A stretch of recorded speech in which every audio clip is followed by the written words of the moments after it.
پھر میں نے دیکھا کہ ایک ناقہ آیا، ایک بی بی سیاہ لباس میں دولت سرا سے باہر آئی، اس کا قریبی عزیز اس کے قریب گیا اور جانے کے بعد بی بی کا شانہ تھاما، ناقے میں سوار کرایا۔ وہ ناقہ آگے بڑھ گیا، بیویاں سوار ہوتی رہیں، ان کے رشتہ دار سوار کراتے رہے، ناقے آگے بڑھتے رہے۔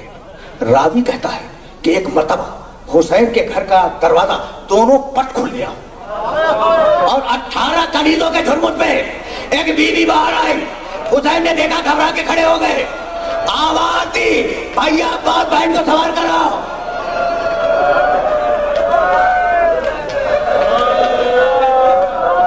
اجرکم اللہ۔ آخری جملہ سنو، تم نے گریہ کیا، تم نے گریہ کیا، مجلس تمام ہو گئی۔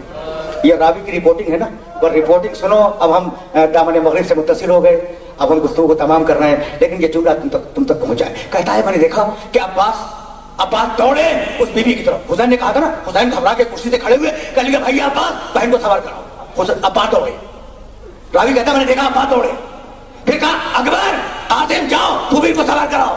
دونوں بچے دوڑے اور اب میری نگاہ نے دیکھا کہ خود حسین بھی چلے، اور وہ بی بی آخری جملہ ہے تقریر کا، اس شان سے ناقے پہ سوار ہوئی کہ عباس نے اپنے زانوؤں کو خم کیا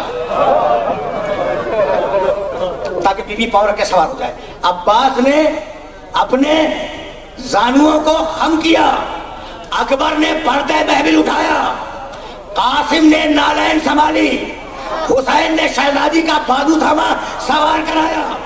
اس شان سے علی کی بیٹی زینب 28 رجب کو سوار ہوئی تھی، اور جو 11 محرم ہے، نہ ناقے ہیں، نہ کجابے ہیں، نہ محملیں ہیں، نہ ہماریاں ہیں، البتہ رسی لائی گئی جس میں بی بی کا شانہ بالا گیا، اور بی بی جب سوار ہو رہی تھی تو عباس کے لاٹھی کو دیکھ کے کہہ رہی تھی بھیا عباس تو نے سوار کرایا تھا، آج 11 محرم کو کوئی سوار کرا۔